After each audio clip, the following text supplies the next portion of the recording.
오늘 말씀은 사도행전 21장 27절부터 40절까지 말씀입니다. 신약성경 225쪽입니다. 사도행전 21장 27절부터 40절까지 말씀.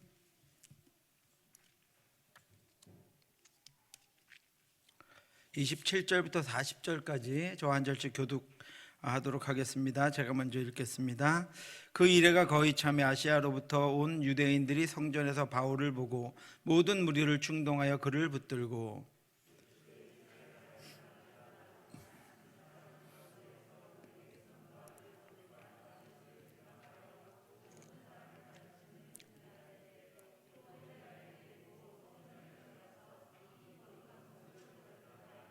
이는 그들이 전에 에베소 사람 드로비모가 바울과 함께 시내에 있음을 보고 바울이 그를 성전에 데리고 들어간 줄로 생각함이로라.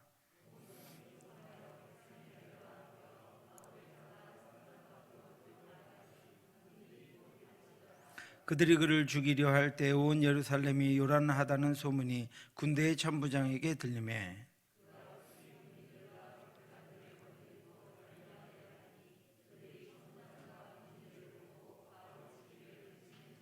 이에 천부장이 가까이 가서 바울을 잡아 두 쇠사슬로 결박하라 명하고 그가 누구이며 그가 무슨 일을 하였느냐 물으니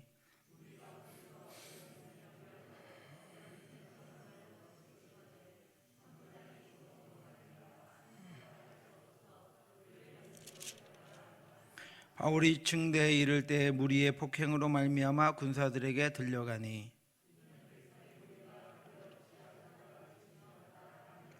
바울을 데리고 영내로 들어가려 할 그때에 바울이 천부장에게 이르되 내가 당신에게 말할 수 있느냐 이르되 내가 헬라 말을 아느냐.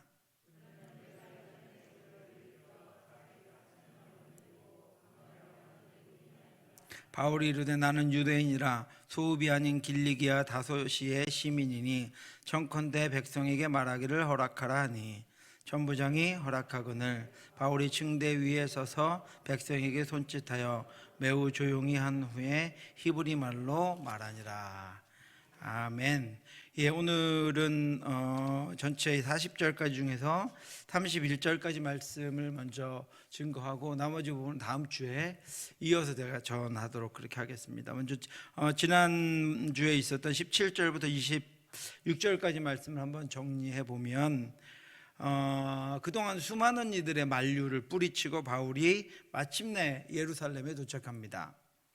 예루살렘에 이르니 형제들이 우리를 기꺼이 영접하거늘 그 이튿날 바울이 우리와 함께 야고보에게로 들어가니 장로들도 다 있더라. 예루살렘 성으로 이제 들어갔습니다. 이것은 성령의 매임을 받은 길이다 라고 특별하게 강조하고 있습니다. 왜냐하면 많은 사람들이 바울이 그곳에 가는 것을 반대했기 때문이고 바울에게도 그곳에 가는 것은 잡히는 길이었고 죽음으로 가는 길이었기 때문에 위험한 길이었기 때문에 이 인간의 상황 판단 또 우리 눈에 보일 수 있는 것과 성령의 인도하심은 전혀 다르다라고 하는 관점에서 바울은 특별히 본인이 자신이 예수님께서 십자가를 지러 예루살렘에 올라가셨던 것처럼 자신이 가는 이 길이 성령에 매여서 가는 길이다 라고 하는 것을 강조합니다. 보라 이제 나는 성령에 매여 예루살렘으로 가는데 거기서 무슨 일을 당할는지 알지 못하노라. 무슨 일을 당할는지 알 수 있는, 계획할 수 있는, 아니면 약속할 수 있는 것이 아니라 무슨 일을 당할는지 전혀 알지 못하지만 하나님의 뜻대로 바울은 예루살렘으로 올라갑니다. 예수님과 동행했던 누가는 바울이 성령에 매어서 가는 이 길이 곧 예수님을 따르는 길이었음을 보여줍니다. 예수님의 그 길도 고통스러우셨습니다. 제자들과 그리고 사랑하는 가족들과 이별해야 하는 시간이었고 십자가로 가시는 길이었습니다.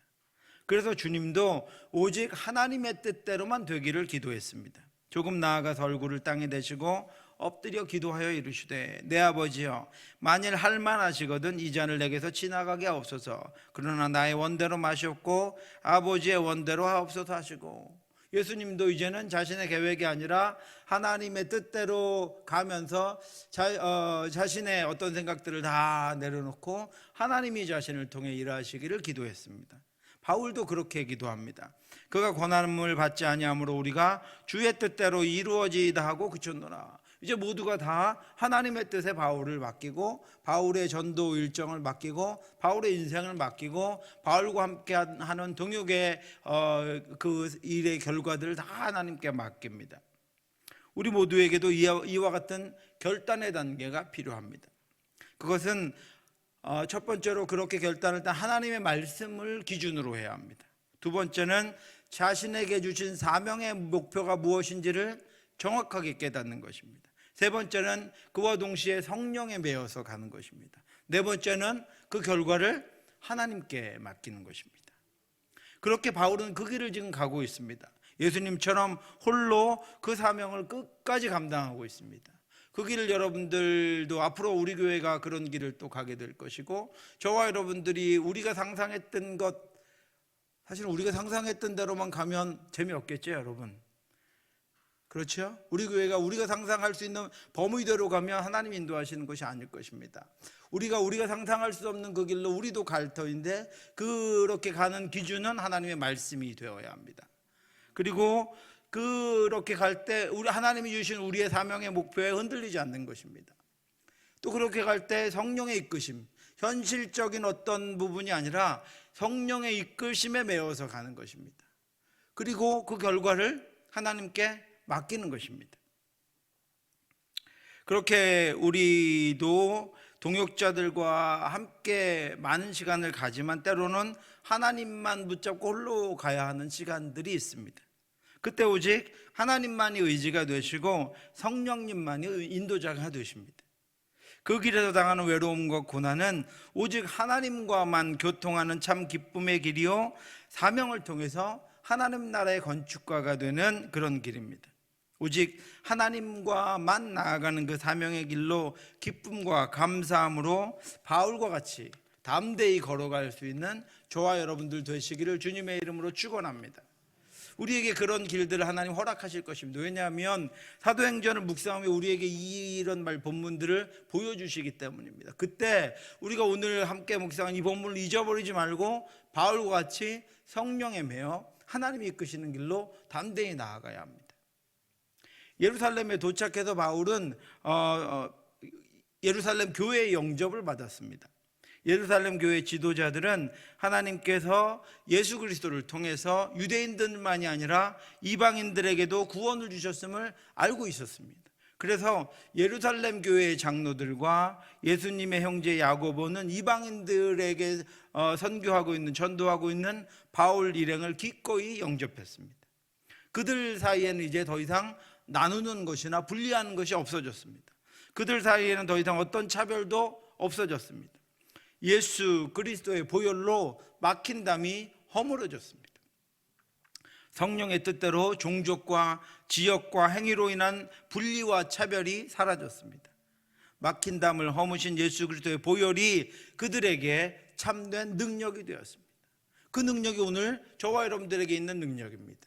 모든 막힌 담이 허물어지고 세대 간의 갈등, 지역 간의 갈등, 또 여러 가지 상황에 따른 갈등들이 다 허물어지고 예수 그리스도의 보혈로 우리는 앞으로 들어올 새 가족들까지, 또 앞으로 태어날 우리의 다음 세대까지 다 주님 안에서 한 가족입니다. 그래서 그들은 바울을 기쁘게 영접했습니다. 바울은 그들에게 하나님이 성령을 통해서 하신 이방인 선교에 대해서 선교 보고를 이렇게 했습니다. 바울이 문안하고 하나님이 자기의 사역으로 말미암아 이방 가운데서 하신 일을 낱낱이 말하니 그들이 듣고 하나님께 영광을 돌렸다. 바울은 자신의 사역 보고에 대해서 하나님이 자기의 사역으로 말미암아 이방 가운데서 하신 일이라고 보고했습니다. 이 말씀에는 자신은 전적으로 하나님의 사역의 도구였음을 고백하는 고백이 담겨 있습니다. 이 고백은 하나님이 자신을 이방인들을 위해서 부르셨다는 사명의식이 명확했기 때문입니다. 내가 이방인이 너희에게 말하노라. 내가 이방인의 사도인 만큼 내 직분을 영광스럽게 여기노니. 바울은 자신에게 사명을 주신 분이 하나님이시고 그 하나님이 주신 사명이기 때문에 내가 영광스럽게 최선을 다해서 이 사명을 감당했다. 그러므로 내 지나온 1, 2, 3차 전도 여행의 모든 것들은 하나님이 주신 것이다, 하나님이 허락해 주신 것이다 라고 고백하고 있습니다. 그래서 바울은 자신의 선교 사역을 보고하면서 그것이 자신이 한 것이 전혀 아니고 자신의 영광도 아님을 고백합니다. 하나님이 자신의 사역을 수단으로 하셔서 하나님의 구원 계획을 펼치셨음을 분명하게 고백하고 있습니다. 그동안 바울은 선교지에서 참으로 놀랄 만한 일들을 감당했습니다. 수많은 기적과 능력이 나타났습니다. 가는 곳마다 우상 숭배와 죄악에 달려가던 이들이 죽게 돌아와서 예수님을 구주로 영접했습니다. 그들은 그리스도인들에게 대한 박해 중에서도 예수님을 믿었고, 믿고 난 후에 바로 이어지는 고난과 박해를 담대하게 받았습니다. 오늘 같으면 아마 초대형 교회의 목회자가 됐을 것입니다. 그러나 바울은 그 모든 사역이 자신을 통해 하신 하나님의 구원 사역이었다고 그렇게 고백합니다. 바울은 전도여행 중에서 수많은 일들을 낱낱이 보고했지만 그것은 그 은혜의 역사, 구원의 역사 가운데 나타난 하나님의 영광이었음을 고백하면서 자신이 그 하나님의 영광을 조금도 가로채지 않았습니다. 그 결과 바울의 보고를 받은 야고보와 장로들은 하나님께 영광을 돌립니다. 왜냐하면 바울이 하나님의 역사였다고 고백하기 때문입니다. 하나님이 영광 받으십니다. 왜냐하면 바울이 그 일을 진행한 바울이 하나님께 영광을 돌리고 있기 때문입니다. 사랑하는 성도 여러분, 하나님은 복음으로 우리를 능력 있게 세우시고 우리의 온전한 순종을 통해서, 또 우리의 순종으로 진행된 그 일들을 통해서, 또 우리의 순종으로 세워진 사람들과 교회를 통해서 영광 받으십니다. 하나님이 저와 여러분들을 통해서 영광 받으시길 바랍니다. 우리 교회를 통해서 영광 받으시길 바랍니다. 하나님만 영광 받으시길 바랍니다. 하나님이 저와 여러분들의 인생을 통해서 영광 받으시기를 바라고, 저와 여러분들의 가정을 통해서 영광 받으시기를 바라고, 우리 자녀들을 통해서 하나님이 영광 받으시기를 바랍니다. 제가 말씀드렸던 것처럼 하늘의 보화를 쌓는 일들이 우리 안에 계속해서 일어날 수 있기를 바랍니다. 우리가 하나님의 영광이 되기를 원합니다. 우리가 성령의 순종함으로 그렇게 행해진 일들과 그렇게 세워진 이들과 우리 교회를 통해서 이 구미 지역에서 하나님이 영광 받으시고 하나님의 나라가 우리의 삶을 통해서, 우리의 사역을 통해서 보여질 수 있기를 주님의 이름으로 축원합니다. 이 유대인들은 바울이 모세를 배반해서 할례를 반대할 뿐 아니라 율법을 파기하는 자라고 여겼습니다. 그래서 그렇게 소화시하죠. 그 바울의 전도여행 중에 바울을 쫓아다니면서 전도에서 세운 교회마다 가서 그들이 세워진 이들의 믿음을 흔들고 복음을 흔들었습니다. 그래서 그들은 예수를 잡아 십자가에 죽게 한 것처럼 이제 바울을 잡아 죽이려고 했습니다. 바울이 모세를 배반했고 할례를 반대했고 율법을 파기하는 자다, 하나님을 회방하는 자다라고 여겼기 때문입니다. 그래서 예루살렘 교회의 장로들은 예루살렘 교회에 바울이 도착했을 때 바울이 그 유대인들로 말미암아 해를 당하게 될 것이라 염려했습니다. 그래서 바울에게 이렇게 제안을 했습니다. 지금 나시린으로 서원한 이들이 4명이 있는데 당신이 그들을 데리고 가서 그들과 함께 결례를 행하고 율법을 지키는 것입니다. 율법을 지켜서 결례를 행하고 그들 대신 그 비용을 지불하고 그들의 머리를 깎게 해서 그 결례를 마치게 해라, 이렇게 제안합니다. 자발적으로 나시린 서원을 하는 사람들은 민수기 6장의 말씀을 따라 7일째 되는 날이 되면 머리를 깎습니다. 나시린의 그 서원이 끝났다라고 하는 것입니다. 또 8일째에는 예물을 드렸습니다. 그런데 지금 장로들이 바울에게 그들과 같이 그 결례를 행하라고 합니다. 그렇게 하면 바울이 율법을 지키는구나, 지금 예루살렘에 와서 다른 사람들 것까지 그들과 함께해서 그들의 비용을 지불하고 그들과 함께 철저히 율법을 지키는 사람, 나시린은 그때는 아무나 서원하는 것이 아니었거든요. 그러니까 율법을 지키는구나 하는 것들을 보여주기 위해서, 그래서 유대인들과의 오해를 풀게 하기 위해서 장로들이 바울에게 그들과 함께 결례를 행하라고 요청합니다. 그들을 데리고 함께 결례를 행하고 그들을 위하여 비용을 내어 머리를 깎게 하라. 그러면 모든 사람이 그대에 대하여 들은 것이 사실이 아니고 그대도 율법을 지켜 행하는 줄로 알 것이라. 이렇게 해서 좀 바울이 그 유대인들로부터 위협을 당하거나 해를 당하지 않도록 보호하려고 합니다. 아까 말씀드린 대로 바울은 성령에 매여 있었습니다. 그래서 바울은 이 예루살렘 교회의 요구를 들어줍니다. 불필요한 돈을 들여서 낯선 이들과 함께 결례를 행합니다. 그리고 그들의 비용도 지불합니다. 바울이 그 사람들을 데리고 이튿날 그들과 함께 결례를 행하고 성전에 들어가서 사람을 위하여 제사 드릴 때까지의 결례 기간이 만기된 것을 신고하니라. 바울은 이것을 보면 진정으로 복음에 빚진 자였습니다. 그의 머릿속에는 복음밖에 없었습니다. 그의 머릿속에는 전도밖에 없었습니다. 자신의 유익이나 자신의 상황이나 자신의 판단이나 자신의 어떤 생각들이 아니라 복음을 위해서, 하나님의 나라를 위해서, 복음을 듣고 돌아올 이들에 대해서 이야기하는 것은 그는 뭐든지 다 용납했습니다. 복음 전파를 위해서 바울은 지으심을 받은 그런 사람이었다는 것을 알려주고 있습니다. 바울은 자신에 대한 오해와 중상모략으로 말미암아 자신이 지금 가 있는 예루살렘 교회가 시끄러워지고 나누어지는 것을 바라지 않았습니다. 자신 때문에 교회가 분란이 일어나는 것을 바울은 바라지 않았습니다.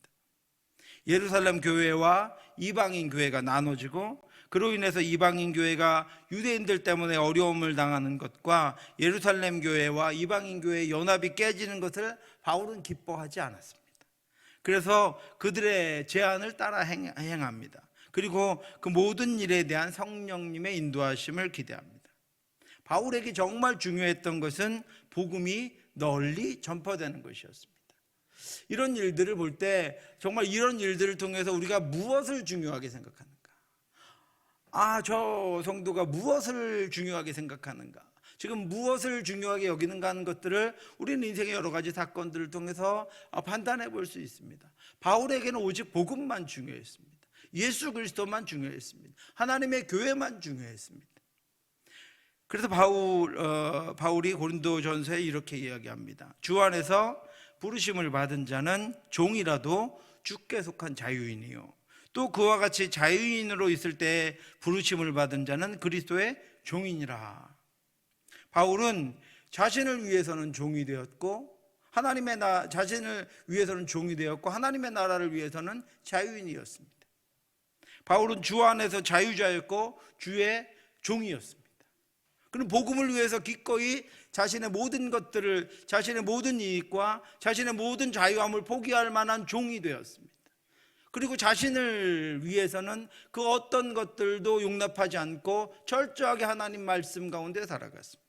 사랑하는 성도 여러분, 주님은 우리를 율법으로 매지 않았습니다. 복음으로 자유케 하셨습니다. 우리에게는 복음의 자유가 있습니다. 그래서 우리는 율법에도 이 세상에도 매어 있지 않습니다. 우리는 복음으로 자유자가 되었기 때문입니다. 그러나 우리는 기쁨과 감사의 자발적인 순종으로 주께서 내게 주신 십자가를 감사함으로 기쁘게 집니다. 그렇죠, 여러분? 주님이 우리에게 지어주신 십자가가 감사합니다. 주님이 우리에게 지어주신 십자가가 감사합니다. 억지로 가는 것이 아니라 감사함으로 하나님을 찬양하며 우리는 날마다 나아갑니다. 그리고 그 십자가의 사랑과 희생을 통해서 값없이 주신 하나님의 은혜와 구원을 더욱더 깊이 경험합니다. 그 십자가를 짐으로 그 십자가를 지신 주님의 사랑과 그리고 그 십자가 은혜를, 또 십자가 능력을 주시는 하나님의 그 귀한 은혜에 더욱더 우리가 가까이 다가가고 있는 것입니다. 오늘도 그 자유와 이 멍에가 우리에게 기쁨이 되고 감사가 되고 하나님께 영광이 되기를 주님의 이름으로 축원합니다.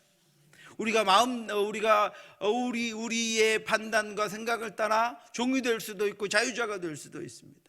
바울은 복음을 위해서 종이 되었고 하나님의 나라를 위해서 종이 되었고 또 자신이 살아가는 그 삶을 위해서 자유자가 되었습니다. 바울이 이 6월절 기간에 예루살렘에서 유대인과 그리스도인 간의 불필요한 분쟁을 막고 복음 안에서 하나가 되었음을 견고하게 하기 위해서 예루살렘 교회 지도자들이 부탁한 대로 이 나실인의 결례를 행합니다. 자신과는 무관한 결례였고 어떻게 생각하면 불필요한 형식이었지만 바울이 다른 이들의 비용까지 지불하면서 결례를 행한 것은 유대인들에게 자신이 결코 율법 파괴자가 아니라는 것을 확인시켜 주기 위함이었습니다. 그런데 오늘 여러분 본문 27절부터 보셨지만 그럼에도 불구하고 예루살렘 성은 바울을 잡으려는 유대인들로 말미암아 큰 소동이 일어납니다. 27절 28절입니다. 그 이래가 거의 참에 아시아로부터 온 유대인들이 성전에서 바울을 보고 모든 무리를 충동하여 그를 붙들고 외치되 이스라엘 사람들아 도우라. 이 사람은 각처에서 우리 백성과 율법과 이곳을 비방하여 모든 사람을 가르치는 그 자인데 또 헬라인을 데리고 성전에 들어가서 이 거룩한 곳을 더럽혔다 하니, 바울이 전도하던 전도 지역을 계속 따라다니면서 비방하던 이들이 바울이 결례를 마칠 무렵에 예루살렘에 있었습니다. 그리고 그들은 성전에서 바울을 발견했습니다.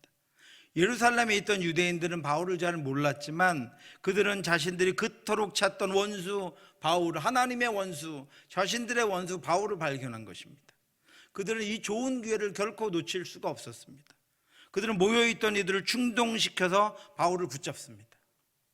모든 사람들이 바울을 둘러싸고 있었기 때문에 바울은 더 이상 빠져나갈 곳이 없었습니다. 마치 사냥꾼의 올무에 갇힌 새처럼 그들 안에 갇히게 되었습니다. 그들은 바울이 도망가지 못하도록 잡아놓고 군중들에게 자신들을 도와주기를 원하면서 바울을 모함하기 시작했습니다.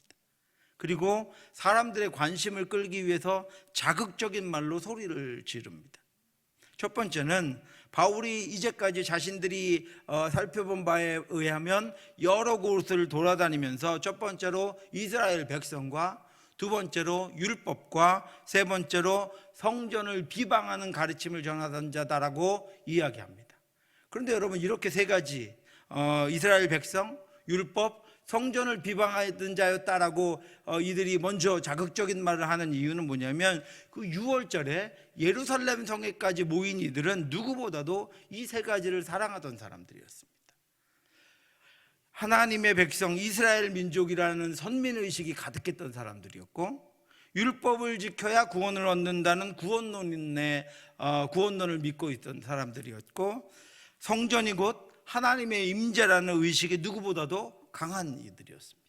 그래서 이들이 가지고 있는 그것들을 가지고 바울을 모함해서 먼저 바울을 꼼짝 못하게 잡아두는 것입니다. 유대인들이 그렇게 모인 군중들을 자극해서 바울에게 악한 감정을 갖게 합니다. 그리고 이어서 한 가지를 더 고발합니다. 바울이 헬라인을 데리고, 이방인을 데리고 성전에 들어가서 거룩한 곳을 더럽혔다고 이야기합니다.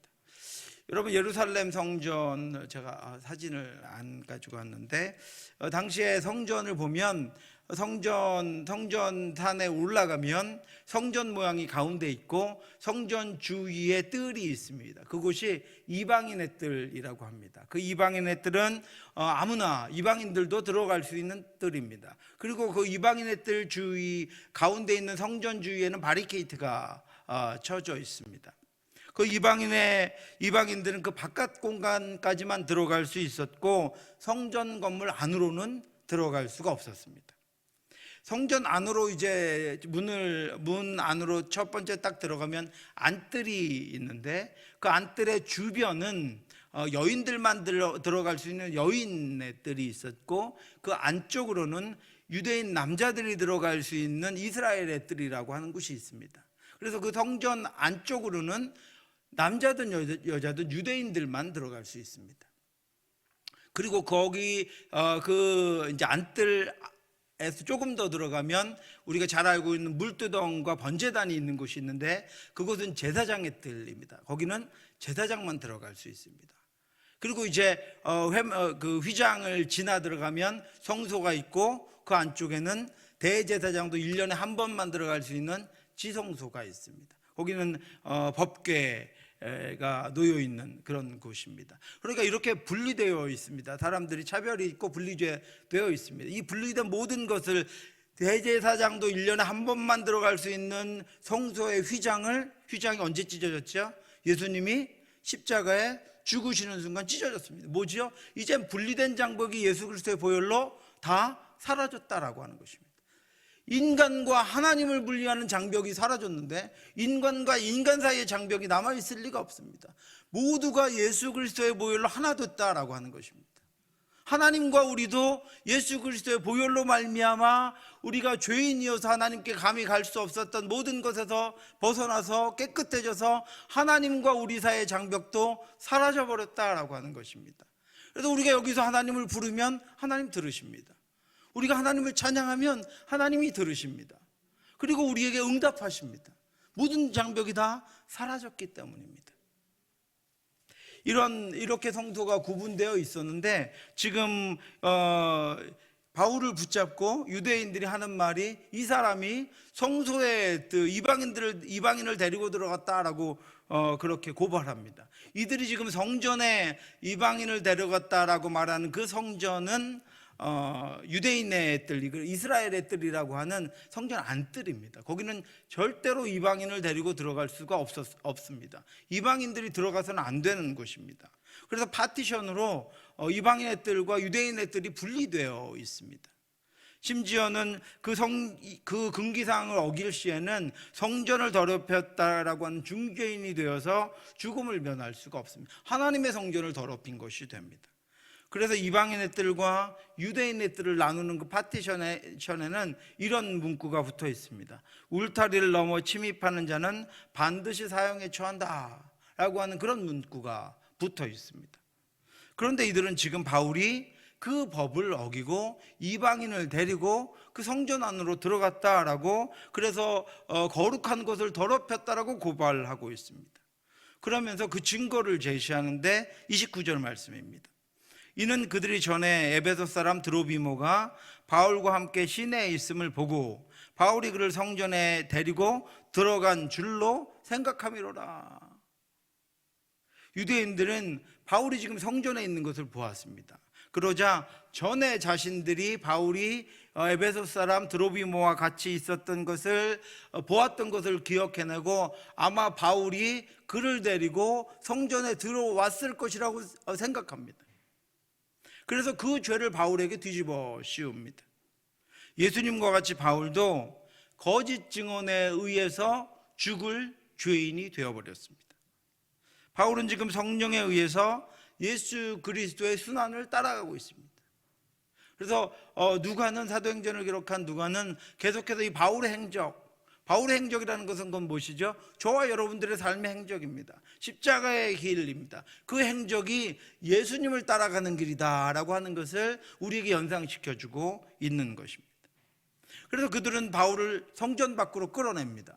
왜냐하면 성전 안에서 사람을 치거나 해야 하는 것은 성전 모독죄, 성전을 더럽히는 일이었기 때문에 성전의 안뜰에서 바울을 끌어냅니다. 그들은 확인도 하지 않은 채 누명을 씌워서 군중들을 분노하게 한 후에 바울을 성전 밖으로 끌어냅니다. 31절 32절입니다. 온 성이 소동하여 백성들이 달려와 모여 바울을 잡아 성전 밖으로 끌고 나가니 문들이 곧 닫히더라. 그들이 그를 죽이려 할 때 온 예루살렘이 요란하다는 소문이 군대의 천부장에게 들리매, 얼마나 큰 소동이 일어났는지 그 예루살렘 성을 지키고 있었던 로마의 천부장에게까지 그 소문이 들립니다. 그들은 바울을 성전 밖으로 끌어내서 바울에게 문매를 가합니다. 유대인들은 이방인들에게 복음이 전해져서 이방인들이 주님께로 돌아올 때부터 이 복음 사역을 방해했었습니다. 그래서 바울이 1차 전도여행을 다 마치고 나서 전도여행을 계속 이어서 해야 하는데 그 전도여행을 중단한 채 안디옥 교회 이방인 교회의 대표가 되어서 예루살렘을 방문해서 이 문제를 가지고 예루살렘 교회에서 회의를 개최했었습니다. 이 종교회의를 통해서 예루살렘 교회는 어떤 결론을 내렸습니까? 이방인들에게도 예수 그리스도의 복음이 유효하다. 하나님께서 예수 그리스도의 보혈을 통해서 이방인들도 구원받게 하셨다는 것을 예루살렘 교회가 선포했습니다. 그런데 유대인들은 복음을 방해하는 것을 포기하지 않았습니다. 예수 그리스도의 십자가 죽음, 복음의 공로를 무력화시키는 것을 단념하지 않았습니다. 우는 사자와 같이 지금도 여러 가지 방법으로 믿는 성도들을 빼앗아가려고, 그리고 복음을 무력화시키려는 시도를 끊임없이 하고 있습니다. 그들은 끊임없이 복음을 방해하고 예수 그리스도의 보혈을 헛된 것으로 만들려고 하고 있습니다. 그들의 공격이 거세었지만 바울은 포기하지 않았고 복음은 이방인들에게 더 분명하게 확산되었습니다. 그것이 1차, 2차, 3차 전도여행의 결과입니다. 바울은 가는 곳마다 예수를 거부하는 이들이 모여있는 회당을 피해서 믿었던 이들이 가정을 개방해서 그것을 교회로 세우고 그곳에서 예수 그리스도를 하나님께 예배드리고 예수 그리스도를 믿습니다. 그러자 믿지 않는 유대인들은 그때부터 거짓 고발과 증언으로 군중들을 선동하기 시작했습니다. 무리들은 늘 군중 심리에 휩싸여서 파악하지도 않은 채 이성이 마비되어서 믿는 이들에게, 그리스도인들에게, 바울과 함께하는 이들에게 폭력성을 드러냈습니다. 여러분, 악한 자들이 사용하는 것이 바로 이 군중 심리입니다. 우리 코로나 과정 가운데서도 언론과, 제가 이 말 해도 되겠죠? 네.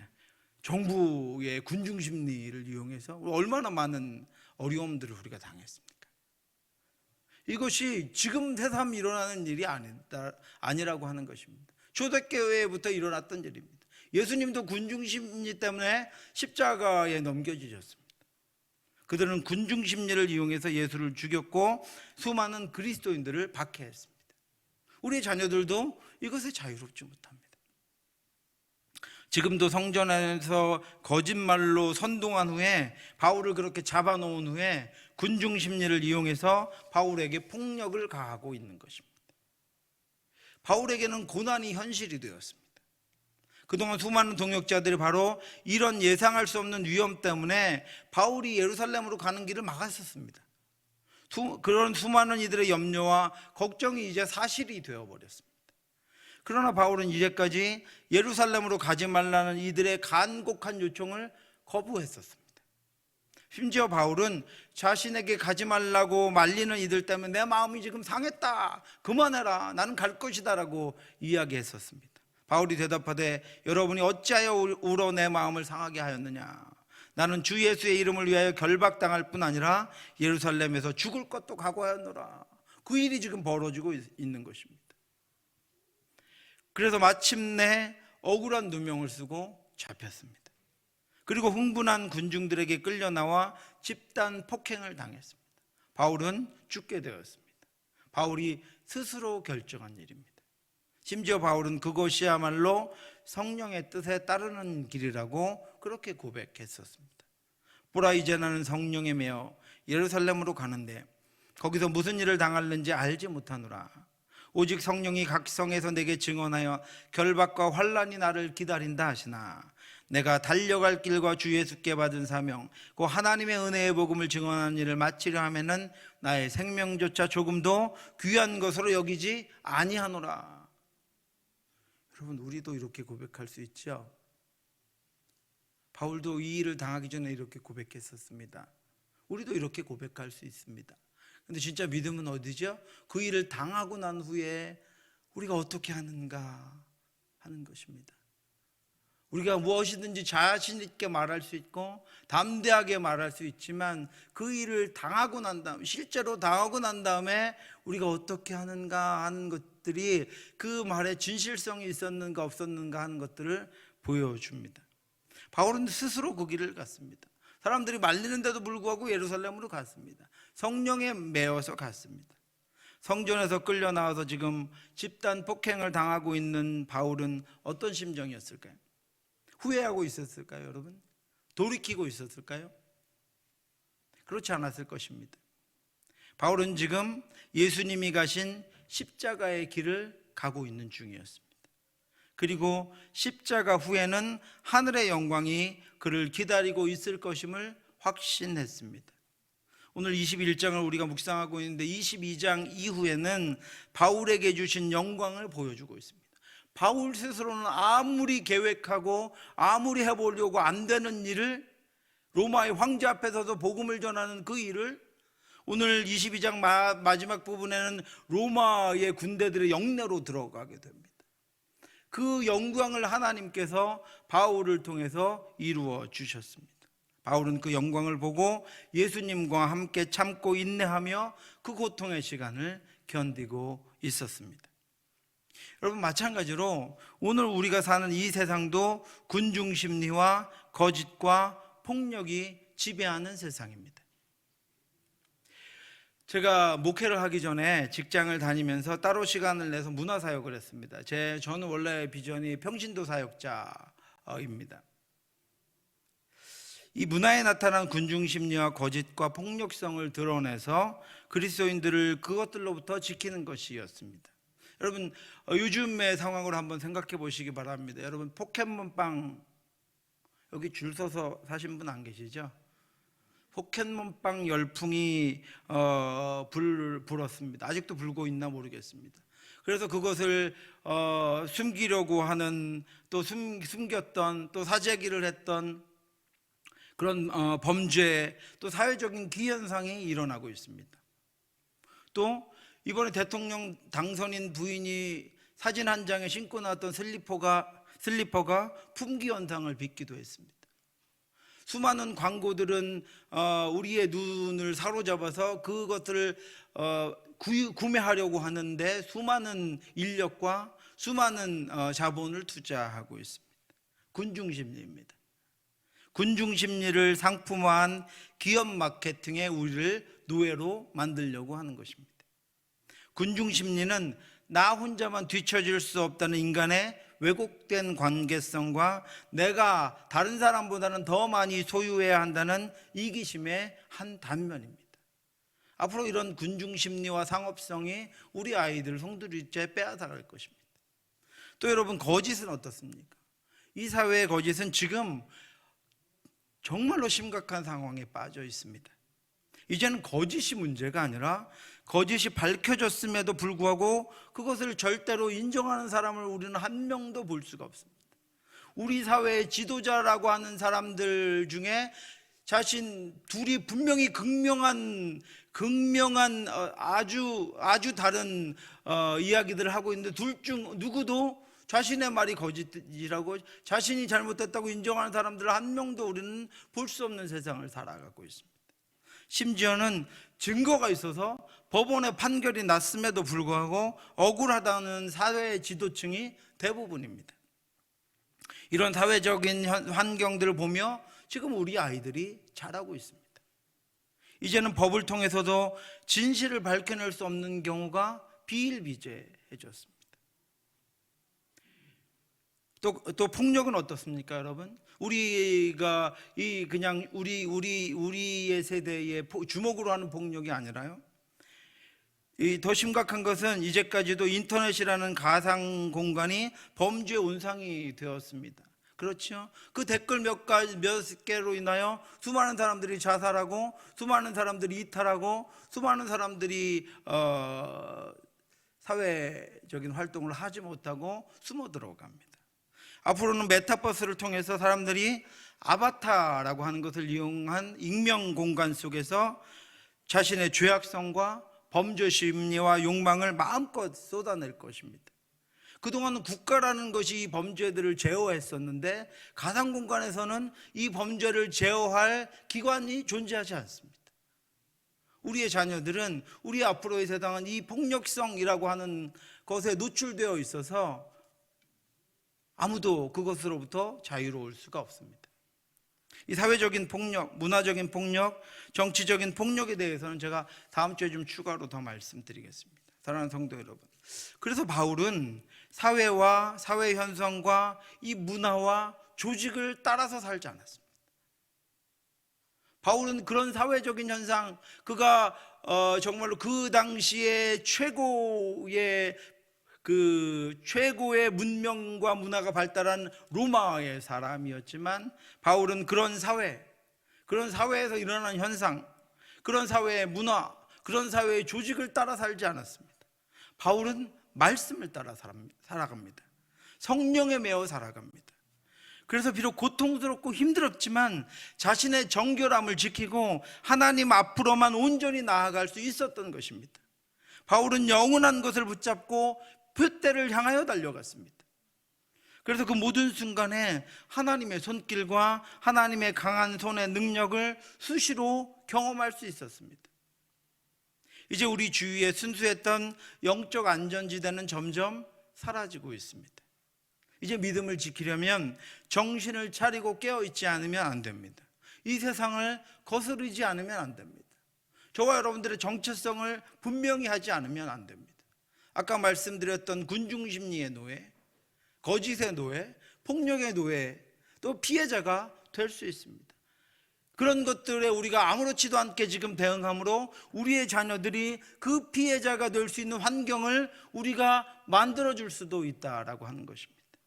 일어나서 말씀으로 여러분들이 속한 곳들을 한번 비춰보시기 바랍니다. 그리고 성령에 메어 가시기 바랍니다. 저나 여러분이나 우리 각자는 너무나도 연약한 존재에 불과하지만 하나님의 강한 손과 하나님의 선한 손길로 말미암아 이 땅 가운데서 바울과 같이 구별되고 정결한 주의 자녀로 살아갈 수 있기를 주님의 이름으로 축원합니다. 기도하겠습니다. 하나님 아버지, 은혜를 감사합니다. 주여, 하나님께서 이 땅 가운데 우리를 구별하여 내셔서 거룩한 하나님의 자녀로 세워주셨사오니 주여, 이 땅에 어떤 것에도 흔들리지 않도록 인도하여 주시옵소서. 바울과 같이 말씀을 따라가게 하여 주시옵소서. 성령에 매어 가게 하여 주시옵소서. 사명을 인식하고 살아갈 수 있게 하여 주시옵소서. 모든 것을 하나님께 맡기며 나아갈 수 있게 하여 주시옵소서. 그래서 하나님 아버지, 사회와 사회 현상과 문화와 조직과 이 땅이 이끄는 것에 끌려가지 않고 우리가 말씀으로 깨어 하나님을 따라 성령에 매어서 하나님의 나라 그 표대를 향하여만 나아갈 수 있도록 하나님 인도하여 주시옵소서. 이 땅에 무너지는 것들에 이 땅이 아버지 만들어 놓고 이 땅이 조작해 놓은 그것들에 우리가 끌려가며 우리의 인생을 허비하지 않게 하여 주시옵시고, 또 우리가 깨어서 우리의 자녀들이 살아갈 그 땅을, 우리 자녀들이 아버지여 살아갈 이 나라, 또 이 사회를 그런 거짓과 폭력과 군중심리에 쌓여있는 것들로, 상업성에 있는 것들로 아버지여 그냥 두지 않고 우리가 깨어 정신을 차려 하나님 아버지 이 땅을, 이 나라를 하나님의 거룩한 나라, 하나님 기뻐하시는 곳으로 만들어 나갈 수 있도록 하나님 우리를 인도하여 주시옵시고, 그것으로부터 우리 자신을 지킬 뿐 아니라 우리의 가정을 지키고 우리의 자녀들을 지켜나갈 수 있도록 역사해 주시옵소서. 지금은 우리 주 예수 그리스도의 은혜와 우리를 사랑하신 하나님의 크고 넓으신 사랑하심과 성령의 교통하심이 깨어 주의 말씀을 따라 이 땅을 살아감으로 말미암아 어둠과 죄악과 고통과 어려움 가운데 휩쓸리지 아니하고 오직 정결하고 아버지 순결한 심령과 마음으로 하나님을 향하여만 나아가기를 다짐하는 사랑하는 성도들과 귀한 가정과 그리고 우리 교회와 하나님께서 약속하신 택하신 백성들 머리머리 위에 지금부터 영원토록 함께 있을지어다. 아멘.